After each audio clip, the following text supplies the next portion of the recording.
Hey folks, how's it going? Okay, I've had time to lick my wounds, and I think that we should go over some of the key points that I learned from my first two markets. Stick with me.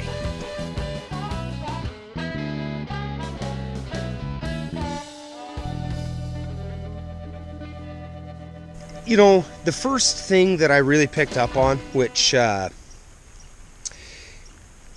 is going to be it's going to be a surprise to most of you that I didn't know this already. Just the impact of a social media campaign and some marketing. And listen, in all honesty, I have totally shied away. Well, not shied away. I've never ever been on Facebook. Okay? YouTube has been my only social media experience. It's been awesome being part of the gardening community. But I really have no experience with posting or how often you're supposed to post. I had to have somebody tell me that I was supposed to go like the fact that somebody else promoted my channel, and I was kind of like, oh well, I told them when I was texting them. But it's different rules. I gotta learn it anyway. I think the fact that personally I took it for granted because I do have a very small but loyal and super fun following on YouTube, and I get so many nice comments and people that are super supportive, and they've watched me struggle. They watched me struggle last year trying to fight the thistle, and they watched the solutions to that, and then they watched my greenhouse cave in last year, and then they watched the rebuild through the winter. Like, they've been with me, so when they see this, like, they're tickled pink for me, right?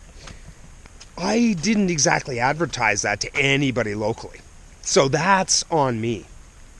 So I've made some changes, and I've got my Thistle Hill Farms Facebook page up and going. I've been posting on a few of the different community groups around here, and I have had, quite a positive response. So I think, the main thing that I learned is that I did absolutely no marketing whatsoever. I grew it and expected people to buy it. That's sort of the first thing that I learned.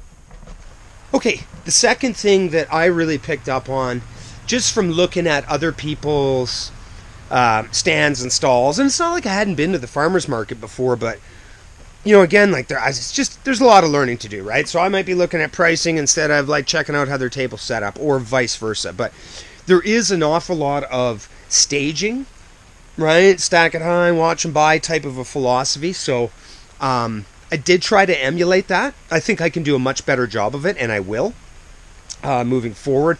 I don't think that was so much my issue, but I mean, as far as a professional looking stand, it doesn't have to be the most amount of money, but I guess I look at my very first attempt, and it was passable for a first attempt, but at the same time, if I was out walking around, is that one that I'd be like, oh, hey, wonder what they're doing over there? And, the answer is no. And I'll show you pictures. I'll interject something in here and then maybe a little voiceover. But a bit of a professional display, signage, so that people could stand 10 to 15 feet away and take a look and see a sign that says fresh radishes or, lettuce or what have you, right? As opposed to, again, you'll see it in the pictures, how I had it, set up. Just a more, I guess, professional. Like, most people have banners. Everybody there but me and one other person had a tent, a canopy. So if it, like it is right now, it's raining right now, no big deal, right? Customer can kind of come in, keep a little dry, check out what you have. Your stuff isn't...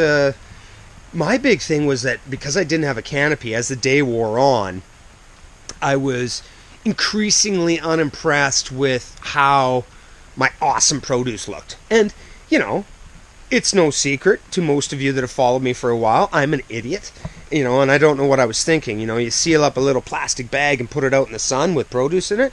It acts like a greenhouse. True story. So, yeah, anywho's, got myself a canopy. But that's all part and parcel. The canopy, having coolers there with some ice in them so that your refresh bags are actually coming out fresh.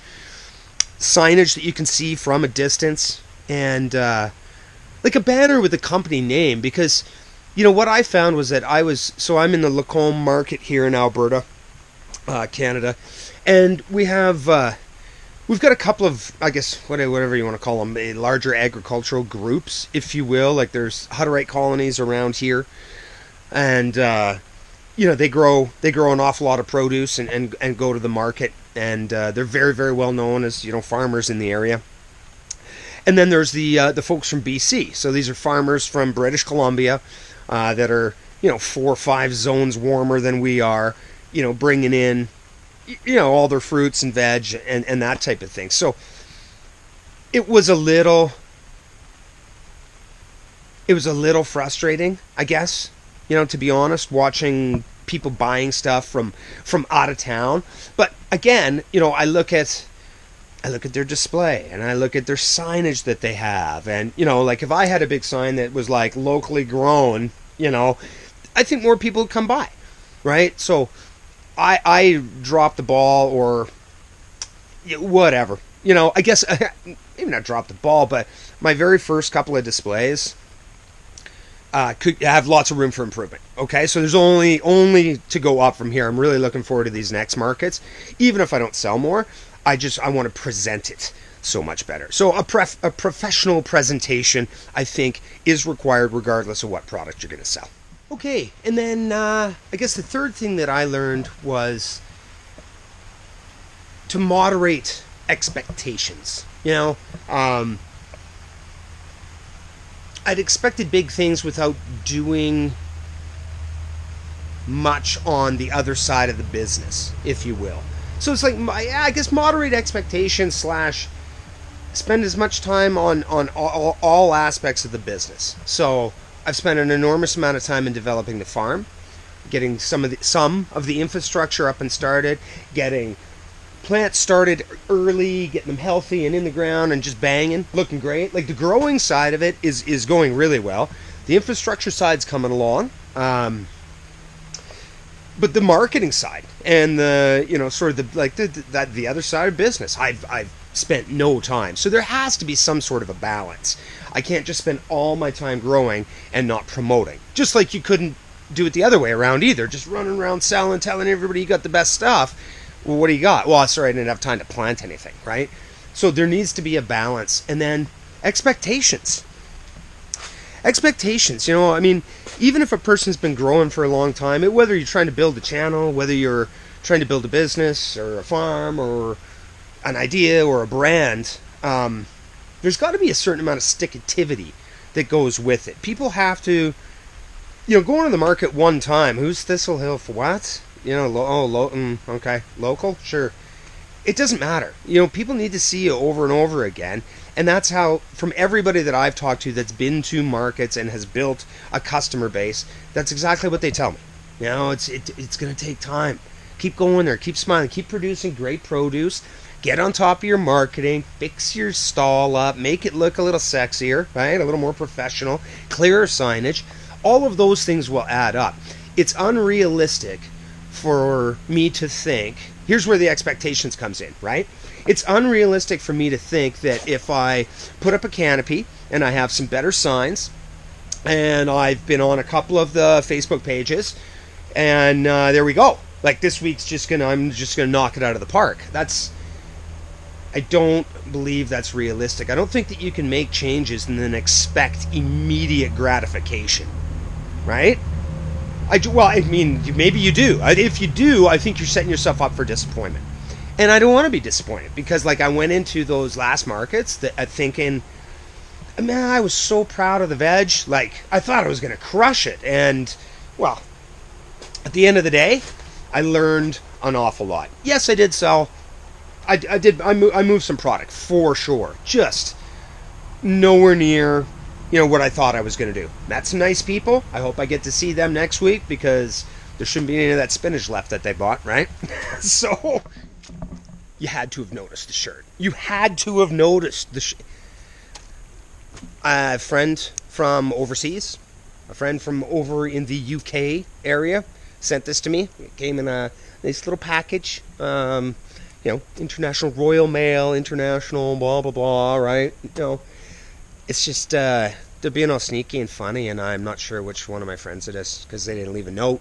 They didn't say anything. No return address. So, whoever it was, you rock. It's super kind that you took time out of your day, a couple quid out of your pocket to get the shirt and to mail it over to me. Absolutely love it. Thanks. But anyway, this is all a learning experience. I appreciate those of you that have followed along. I appreciate you if you're just jumping in now, to be perfectly honest. So you can subscribe if you like. You can give it a thumbs up if you like. You can do whatever you like. Okay? Thanks so much, guys. And we'll see you on the next one. Bye. Hey Ryan, we're just picking up Vito to go. This teriyaki smells so awesome. Too bad you're missing out. More for us. You're your heart out, Ryan. Don't be a Ryan.